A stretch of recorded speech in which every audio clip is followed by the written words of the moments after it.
जब हम घर की कंस्ट्रक्शन कर रहे होते हैं, एक समस्या बन आती है कि हम लाल ईंट जो रहती है वो इस्तेमाल करें घर की कंस्ट्रक्शन में, जहाँ डबल एसी ब्लॉक जो रहता है उसको लगाना चाहिए, जहाँ जो फ्लाई ऐश ब्रिक है। इन तीनों में से सबसे अच्छा कौन है? सब की हर एक चीज़ मैं इस वीडियो में बताऊंगा। वीडियो तभी लंबी हो गई है क्योंकि हर चीज़ मैं इसमें क्लियर करने वाला हूँ। इस वीडियो को देखने के बाद आप खुद से एक बना लोगे डिसीजन कि आपको लाल ईंट यूज़ करनी है, फ्लाई ऐश करनी है, डबल एसी ब्लॉक करनी है। और साथ ही साथ आपको ये भी बताऊंगा, जो डबल एसी ब्लॉक यूज़ करते हैं काफ़ी अच्छी चीज़ है। अगर उनमें क्रैक्स आ रहे हैं या उनको सही करने का तरीका है, क्यों उस क्रैक्स आ रहे हैं, वो इस वीडियो के अंत में वो मैं आपको क्लियर करूंगा। पहले हम डिसाइड कर लेंगे कि कौन सी ईंट हमें यूज़ करनी है। तो शुरू करते हैं आज का वीडियो। तो सबसे पहले हम दोनों का साथ साथ में मैं बताता जाऊँगा। अगर हम रेड ब्रिक की बात करें, अगर उसकी हम स्ट्रेंथ की बात करते हैं, सबसे पहले क्या है, हम जो मोस्टली गांव वगैरह में या ऐसे शहर में भी लोड बेरिंग स्ट्रक्चर भी 30 to 40% लोग लोड बेरिंग स्ट्रक्चर बनाते हैं कि कॉलम और बीम नहीं देते हैं। क्या करते हैं, सीधे ब्रिक वर्क करते हैं, ऊपर स्लैब डाल देते हैं। तो उसमें स्ट्रेंथ का काफ़ी योगदान होता है। तो अगर हम रेड ब्रिक की बात करें तो उसकी जो स्ट्रेंथ होती है वो होती है 30 से 35 kg पर सेंटीमीटर स्क्वायर, और जो फ्लाई ऐश ब्रिक की होती है वो होती है 75 to 100 kg पर सेंटीमीटर स्क्वायर। मतलब अगर स्ट्रेंथ की बात करें, बेरिंग कैपेसिटी की बात करें, तो fly ash brick red brick से आगे निकल गई। एक ए डिफरेंस हो गया, मतलब इसमें भी हमारी फ्लाई ऐश ब्रिक अच्छी पाई। अगली चीज़ है, फिर आता है वाटर ऑब्जॉर्प्शन का।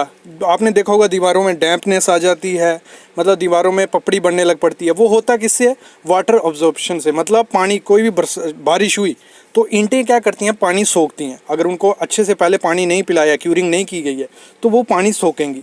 जो फ्लाई ऐश ब्रिक होती है वो कम पानी सोखती है। मतलब अगर हम परसेंटेज में बात करें, 6 से 12% पानी सोखती है कौन सी? Fly ash brick. और जो रेड ब्रिक होती है, मतलब जो क्ले से बनती है, बर्न्ट ब्रिक, वो 20 से 25% पानी सोखती है। और मोस्टली घरों में देखा जाता है कि पपड़ी बनने लग पड़ती है कुछ टाइम बाद। अगर प्लास्टर में क्रैक आ गया, थोड़ा पानी अंदर जाएगा और जो ब्रिक होगी वो पानी सोखती जाएगी और बाहर प्लास्टर की पपड़ी बन के या पेंट की पपड़ी बन के निकलता जाएगा। तो इसमें भी हमारी जो फ्लाई ऐश ब्रिक है वो आगे निकल गई। फिर अगली चीज़ है जो इसका वेट होता है। मतलब अगर हमने 2 स्टोरी का डुप्लेक्स घर बनाना है तो हमें ज़्यादा वेट अगर हम यूज़ करेंगे दूसरी स्टोरी में या पहली स्टोरी में, तो हमें बीम का साइज़ बड़ा करना पड़ सकता है, कॉलम का साइज़ बड़ा करना पड़ता है, नीचे स्लैब की थिकनेस बड़ी करनी पड़ती है, क्योंकि लोड काफ़ी ज़्यादा आने वाला होता है। क्योंकि जो रेड ब्रिक होती है उसका वेट जो होता है 3 से 3.5 kg होता है, मतलब एक ब्रिक का। और अगर हम फ्लाई ऐश ब्रिक की बात करें तो 2.5 से 2.6 kg वेट होता है। मतलब वेट में भी हमारी फ्लाई ऐश ब्रिक अच्छी निकली। मतलब दोनों चीज़ों की, अगर हम 3 चीज़ें मैं अभी बता चुका हूँ, आगे मैं काफ़ी चीज़ें बताने वाला हूँ। तीनों की तीनों में फ्लाई ऐश ब्रिक अभी आगे चल रही है रेड ब्रिक से। हमारे मेंटली क्या बना दिया गया है, क्योंकि आपने जो भी घर की कंस्ट्रक्शन देखी होगी उसमें रेड ब्रिक की यूज़ की गई है, तो आपको मेंटली हो गया कि रेड ब्रिक बेस्ट है, 100 साल चलती है, 200 साल चलती है। ऐसा नहीं है, फ्लाई ऐश ब्रिक भी 200, 100, 200 जितनी रेड ब्रिक चलती है उससे ज़्यादा ही चलेगी red brick, fly ash brick. लेकिन उसमें एक चीज़ है, आपको फ्लाई ऐश ब्रिक चूज़ करना नहीं चाहिए। जो फ्लाई ऐश ब्रिक है अगर वो सेमी ऑटोमेटिक या हैंड से बनी हुई है, वो फ्लाई ऐश ब्रिक आपको नहीं यूज़ करनी चाहिए। कुछ क्वालिटी अच्छी होगी, लेकिन मैं कहता हूँ जो ऑटोमेटिक मशीन से फ्लाई ऐश ब्रिक बनती है, जिसमें अच्छे से उसको कंप्रेस किया जाता है, अच्छे से मिक्सचर बना होता है, वो fly ash brick red brick से 100 गुना अच्छी है। उसमें काफ़ी ज़्यादा स्ट्रेंथ भी होगी और उसकी लाइफ भी ज़्यादा होगी। आगे अगली हम बात करते हैं इसकी जो वेस्टेज होती है। अगर लाल ब्रिक आप यूज़ करते हो, आपने अगर घर में यूज़ की है, तो लाल ब्रिक में वेस्टेज काफ़ी ज़्यादा होती है। जब भी कोई ब्रिक लेके आता है आपका, कोई भी वेंडर होगा, कॉन्ट्रैक्टर होगा, ब्रिक उतारेगा तो काफ़ी ज़्यादा ब्रिक वो तोड़ देता है। मतलब अगर हम पकड़ के चले 10 से 15% वेस्टेज होती है लाल ब्रिक की कंस्ट्रक्शन में, तोड़ के भी ऐसे भी। और जो फ्लाई ऐश ब्रिक होती है उसकी वेस्टेज काफ़ी ज़्यादा कम होती है, 2 से 4% वेस्टेज निकलती है, क्योंकि फ्लाई ऐश ब्रिक ईजिली टूटती नहीं है। अगर आपको उसको 1.5-2 मीटर से भी फेंकोगे ना, वो तब भी नहीं टूटेगी। लेकिन अगर आप लाल ब्रिक होगी, अगर ऊपर से फेंकोगे तो वो जल्दी टूट जाएगी। जैसे लाल ब्रिक में 3 टाइप की, मतलब क्लास ब्रिक होती है, A, B, C, 3 class brick होती है। तो जो A क्लास ब्रिक रहेगी वो काफ़ी अच्छी रहेगी, लेकिन वो काफ़ी महंगी रहती है, 9 से 10 रुपये का पीस आपको मिलेगा। लेकिन जो C और B क्लास ब्रिक है वो आपको 8 से 9 रुपये में, 7 से, कई जगह तो 7 से 8 रुपये में वो मिल रही है रेड ब्रिक। लेकिन जो हमारी ये है फ्लाई ऐश ब्रिक, उसका प्राइस आपको कई जगह पे ये भी मिल जाएगा, 5 रुपये में भी मिल जाएगी, 3, 4, 5 ऐसे मिल जाएगी। लेकिन जो अच्छी ब्रिक आएगी वो 6, 6.5 रुपये में आएगी। मतलब 1-1.5 रुपये आपको फ्लाई ऐश ब्रिक होगी वो सस्ती मिलेगी, किससे? रेड ब्रिक के। तो मेरे ओपिनियन से क्या है, जो फ्लाई ऐश ब्रिक होती है वो काफ़ी ज़्यादा अच्छी है, क्योंकि अभी आगे आगे उसका काफ़ी डिमांड भी बढ़ने वाला है। और जो लाल ब्रिक है उसकी डिक्रीज़ हो जाएगा, मतलब गवर्नमेंट ने, क्योंकि जो लाल ब्रिक बन रही है वो इन्वायरमेंट को काफ़ी ज़्यादा इफेक्ट पड़ रहा है उसका। कैसे इफेक्ट पड़ रहा है? जो क्ले निकाली जा रही है, बॉन्ड की जा रही है, उसमें पोल्यूशन भी होता है, सॉइल इरोजन भी हो रही है और काफ़ी चीज़ें हो रही हैं। तो वो धीरे धीरे बंद हो जाएगी, बंद तो नहीं होगी लेकिन उसका प्राइस क्या होगा, धीरे धीरे इंक्रीज़ होता जाएगा। और इसी दौरान जो फ्लाई ऐश ब्रिक है उसकी मतलब अभी डिमांड तो काफ़ी ज़्यादा हो गई है, लेकिन आपको फ्लाई ऐश ब्रिक भी अगर यूज़ करनी है तो कुछ चीज़ें ध्यान देनी है। जैसे मैंने पहले कहा, फुली ऑटोमेटिक मशीन से वो बनी होनी चाहिए और कुछ टेस्ट भी आपको कर देने हैं, क्योंकि देखने से ही आपको लग जाएगा। और जो फ्लाई ऐश ब्रिक होती है, जैसे आप सामने भी देख रहे हो, फ्लाई ऐश ब्रिक आपकी मतलब ऐसे ग्रे कलर की होगी, रेड ब्रिक आपकी लाल कलर की। और रेड ब्रिक में काफ़ी ज़्यादा धोखा हो जाता है। ABC क्लास जैसे मैंने बोला, तो मोस्टली A क्लास तो कभी किसी को ब्रिक नहीं मिलती है। जो भट्ठे से आती है वो नई ब्रिक की आ जाती है, मतलब अभी बने हुए थोड़े दिन में नहीं होगा, वो आपको दे दी जाएगी। अगर मैं आपको रेड ब्रिक ही यूज़ करनी है, अगर मैं बताऊं रेड ब्रिक अगर आपको यूज़ करनी है, तो आपको कौन सी रेड ब्रिक यूज़ करनी है? जो पुरानी हो, मतलब कम से कम 3 से 4 महीना पुरानी रेड ब्रिक होती है जो, वो अगर आप यूज़ करोगे आपके घर की कंस्ट्रक्शन में, तो आपको डैम्पनेस से भी थोड़ी राहत मिलेगी और आपको वो ब्रिक की स्ट्रेंथ भी काफ़ी ज़्यादा होगी। क्योंकि जो भी भट्ठा अगर ब्रिक बनाता है वो ब्रिक्स बाहर रहती हैं, और जब भी बारिश या कुछ होगा क्यूरिंग, तो उससे काफ़ी ज़्यादा इफेक्ट पड़ता है ब्रिक पे। ब्रिक को काफ़ी ज़्यादा स्ट्रेंथ मिलती है क्यूरिंग के बाद। और जब भी आप ब्रिक यूज़ करोगे उसको प्रॉपर से क्यूरिंग कर लेना है, मतलब 2-3 घंटे तो उसको पानी पिलाते रहना, और 2-3 घंटे पानी पिला के उसको एक दिन छोड़ देना है। उसके बाद आप उसको ब्रिक वर्क करोगे तो आपका वो लोड बेरिंग में भी चलेगा और फ्रेम स्ट्रक्चर में भी चलेगा। तो ऐसे तो अल्टरनेट काफ़ी ज़्यादा होते हैं। जैसे मैंने कल वीडियो बनाई थी AAC ब्लॉक के एडवांटेजेस डिसएडवांटेजेस बताए थे। AAC ब्लॉक भी एक अल्टरनेट है, लेकिन वो सिर्फ कहाँ, फ्रेम स्ट्रक्चर में हमारा चलता है। लेकिन फ्लाई ऐश ब्रिक को आप लोड बेरिंग में भी यूज़ कर सकते हो, फ्रेम में भी यूज़ करते हो, और रेड ब्रिक को भी लोड बेरिंग में भी और फ्रेम में भी। और जैसे मैंने कहा था स्टार्टिंग में, अपने ओपिनियन से मैं बताऊँ तो मैं अपने ओपिनियन से ये कहूँगा, अगर आप फ्लाई ऐश ब्रिक यूज़ करते हो जो अच्छी मशीन से बनी है, फुली ऑटोमेटिक मशीन है, उससे अगर जो फ्लाई ऐश ब्रिक बनी है अगर वो यूज़ करते हो, वो काफ़ी ज़्यादा अच्छी है, कोई उसमें इफेक्ट नहीं होगा। कब कुछ बोलते हैं कि थोड़े टाइम बाद डिटोराइड होने लगती है, डिटोराइड वही होती है जो हैंडमेड होती है। उसके बाद क्या होता है, उसमें प्रॉपर कॉम्पैक्शन नहीं होती, जब उसको पानी लगता है वो धीरे धीरे लूज़ करने लग पड़ती है। और जिन लोगों को नहीं पता है फ्लाई ऐश ब्रिक कौन सी होती है, फ्लाई ऐश ब्रिक वो है जो फ्लाई ऐश, फिर मैं बात करूँ, एक ऑप्शन और होता है हमारा AAC ब्लॉक का, तो इसको भी हम यूज़ कर सकते हैं। इसका अगर मैं कुछ चीज़ें आपको मेंशन करूँ, और इसमें लोग इसलिए यूज़ नहीं करते हैं कि इसमें हमें क्रैक्स दिखते हैं, तो उसका भी इलाज मैं आगे आपको बता सब दूंगा। चीज़ों में आगे ही निकल गई। स्ट्रेंथ की बात करें, वाटर ऑब्जर्प्शन की बात करें, वेट की बात करें, रेट की बात करें, वेस्टेज की बात करें, सब में ज़्यादा फ्लाई ऐश ब्रिक की आपको अच्छी लगेगी।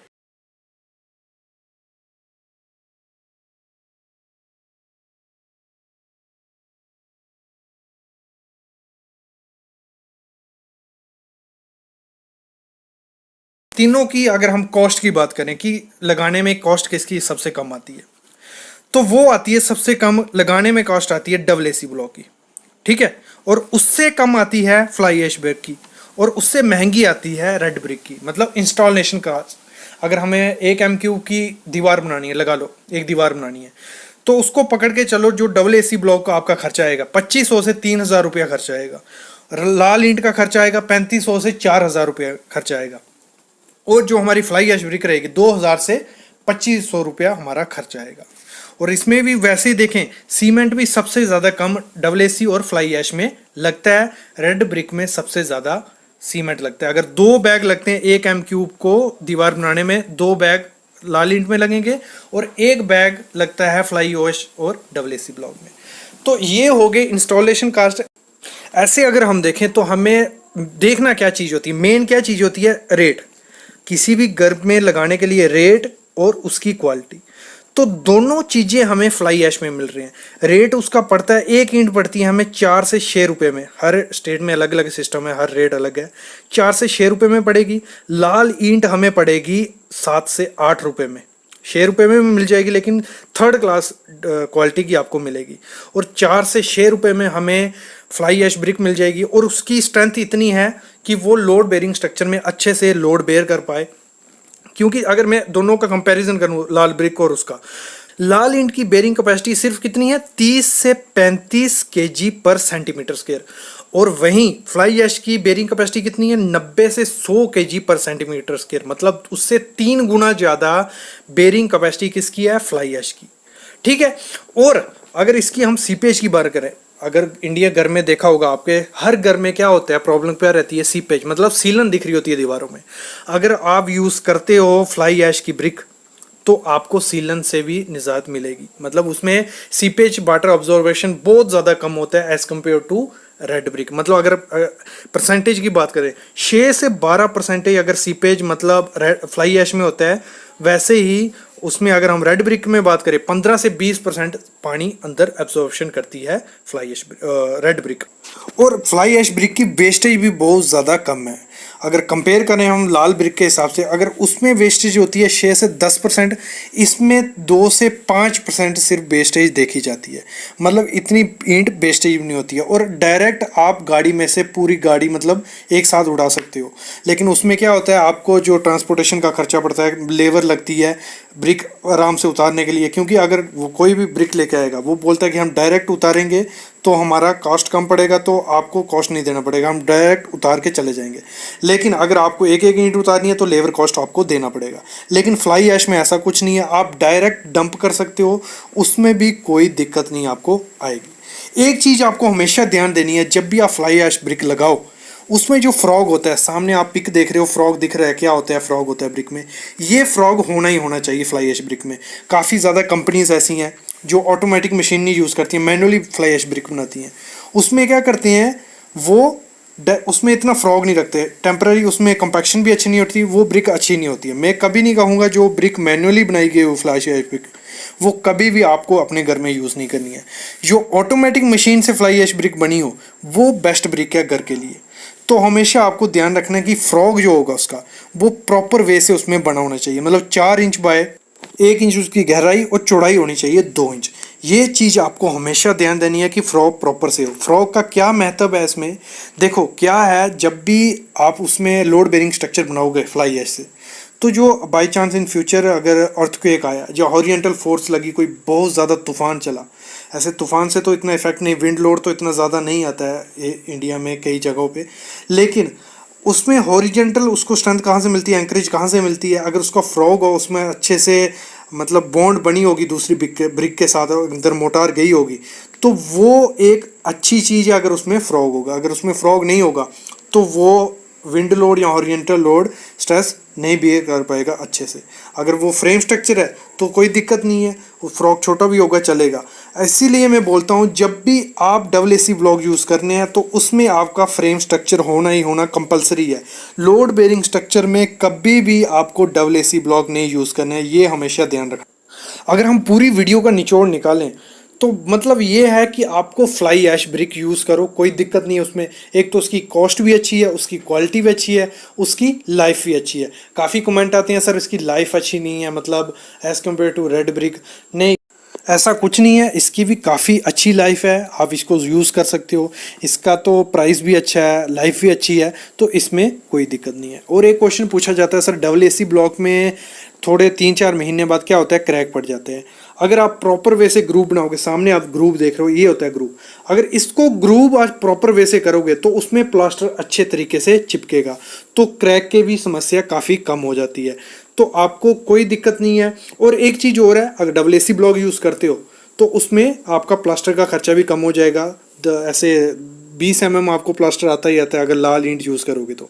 लेकिन वो डबल AC ब्लॉक यूज़ करते हो तो प्लेन सरफेस रहता है, तो उसमें 10 mm प्लास्टर ही यूज़ करोगे, वो भी अच्छे से बॉन्ड बना देगा।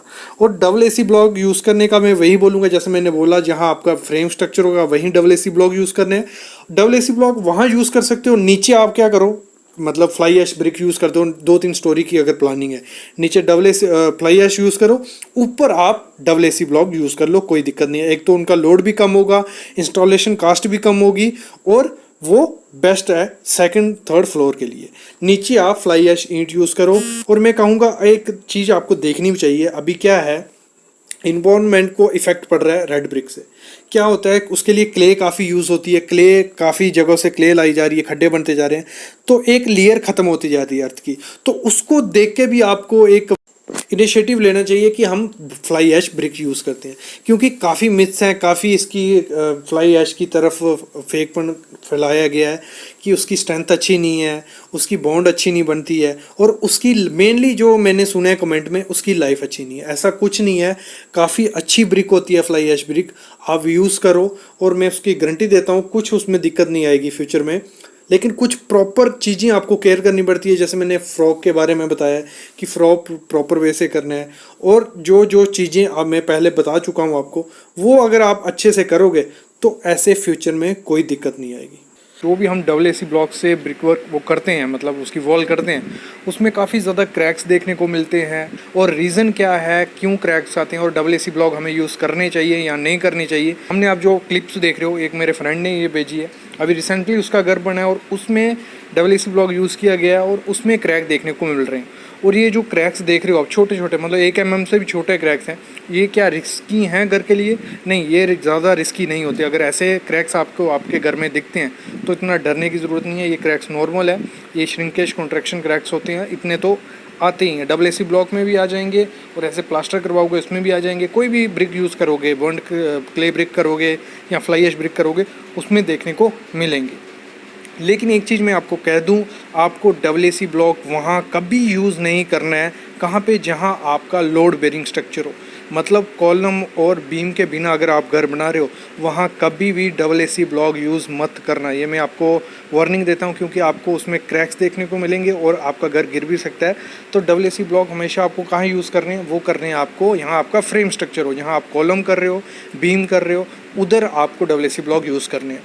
और चीज़ एक मैं इसमें ऐड करूँगा, मतलब ब्रिक और डबल एसी ब्लॉक में दोनों की अपनी अपनी खासियत है। मेरे को पूछा जाता था कि दोनों में से चूज़ क्या करेंगे, उसमें मैं वीडियो बना चुका हूँ, वो जाके वीडियोस देख चुके हो, और एक और वीडियो ज़रूर ले आऊँगा। अभी मैं सबसे पहले बताऊंगा कि इसमें क्रैक्स क्यों आते हैं इन दीवारों में, उसके बाद हम बात करेंगे कि डिसएडवांटेजेस क्या है, फिर मैं बात करूंगा कि हम जिनके घर पे क्रैक्स आ चुके हैं उनको सही कैसे कर सकते हैं, इनका क्या प्रोसीजर है। देखो, सबसे पहली बात है, जो डबल एसी ब्लॉक होता है वो होता है ऑटो क्लियरेटेड एरेटेड कंक्रीट ब्लॉक, मतलब जिसके काफ़ी ज़्यादा साइज़ आते हैं। नॉर्मली जो साइज़ हम यूज़ करते हैं वो होता है 600 mm उसकी लेंथ होती है, विड्थ उसकी 100 mm होती है और डेप्थ उसकी 200 mm होती है। ये मोस्टली जगह पे यूज़ किया जाता है, जो सामने आप देख रहे हो ये यूज़ किया गया।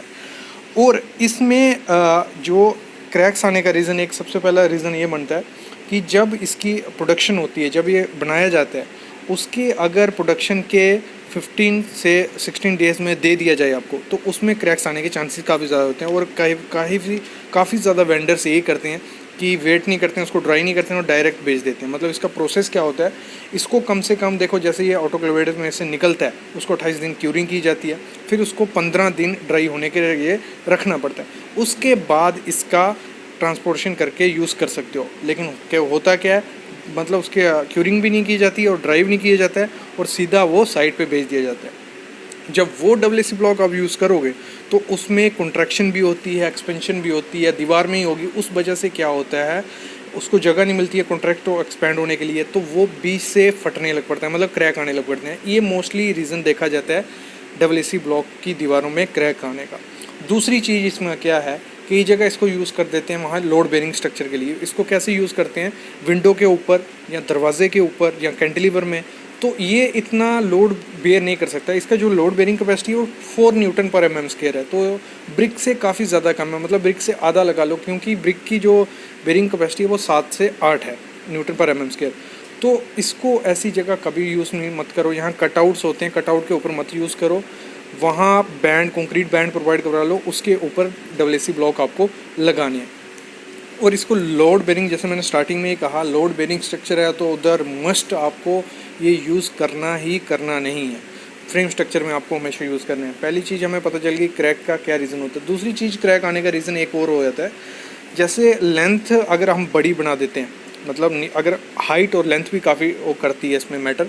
अगर लेंथ हमने 6 मीटर पकड़ ली, 6 मीटर अगर ब्लॉक आपने लगाया और बीच में कोई कॉलम नहीं है, कोई स्टब कॉलम नहीं है, कुछ नहीं है, स्टिफनर नहीं है, तो वहाँ भी क्रैक देखने को मिलते हैं। आपको क्या करना है, हर 3 मीटर के बाद एक स्टॉप कॉलम खड़ा कर देना है। मतलब एक छोटा सा कॉलम 230 बाई जितनी की दीवार की थिकनेस होती है उस हिसाब से एक स्टिफनर खड़ा कर देना है। भले आप उसमें 10 का सरिया डालो, वो लोड बेरिंग के लिए नहीं है, बस वो एक गैप प्रोवाइड कर रहा है जहाँ क्रैक्स आपके रुक जाते हैं। और फिर हाइट की बात करें, हाइट देखो इधर बात आ रही है, इसकी बेरिंग कैपेसिटी कितनी है 4 न्यूटन मीटर। अगर हम हाइट इसकी 3 मीटर से ज़्यादा करते हैं तो वहाँ चांसेस बढ़ जाते हैं क्रैक्स आने के, क्योंकि 4 न्यूटन मीटर इसकी बेरिंग कैपेसिटी है। और जैसे जैसे हाइट बढ़ती जाएगी नीचे वाला जो ब्लॉक होगा उस पर लोड बढ़ता जाएगा और वो नीचे टूट जाएगा, नीचे वो टूटेगा, नीचे सेटलमेंट हो जाएगी, गैप बन जाएगा, ऊपर से बाकी में क्रैक दिखना आपको स्टार्ट हो जाएगा। तो मेन रीज़न ये भी होता है क्रैक्स आने का। और अगली चीज़ होती है क्रैक्स आने का कि जो हम इसमें मोटार यूज़ करते हैं वो अगर हाई सीमेंट मोटार हम यूज़ करते हैं, देखो हम क्यूरिंग तो इसकी करनी नहीं होती है हमें डब्ल्यूएसी ब्लॉक की, लेकिन हम जो उसमें मोटार यूज़ करते हैं उसकी क्यूरिंग हमें करनी पड़ती है और वो भी हम नेग्लिजिबल कर देते हैं डब्ल्यूएसी ब्लॉक की वजह से। तो उसकी क्यूरिंग करनी है। अगर आपने एक बेस्ट ऑप्शन मैं बताऊँ, इसका जो केमिकल आता है, एडिसिव आता है, वाइट कलर का आपको मिल जाएगा, सिक्का का भी मिलता है, फॉस्फोरस का मिलता है, वो केमिकल आपको यूज़ करना है मोटार के बजाय। अगर आप वो केमिकल यूज़ करते हो तो क्रैक्स आने के चांसेस और ज़्यादा डिक्रीज़ हो जाते हैं। क्योंकि क्या होता है, जो हमारा ये इसका जो नेचर होता है डब्ल्यूएसी ब्लॉक का, वो ब्रिटल नेचर होता है और जब ये एक्सपैंड और कॉन्ट्रैक्ट होता है तो जो मोटार होती है वो इसको एक्सपैंड और कॉन्ट्रैक्ट नहीं होने देती है, तो वो वहाँ से क्रैक आ जाता है, उसकी वजह से और क्रैक बन जाते हैं। लेकिन जो एडेसिव होता है वो क्या होता है, थोड़ा ऐसे मतलब फ्लफ़ी सा होता है लगा लो, तो वो इसको एक्सपैंड भी करने देता है और कॉन्ट्रैक्ट भी करने देता है, उसकी वजह से क्रैक्स आने के चांसेस काफ़ी ज़्यादा कम हो जाते हैं।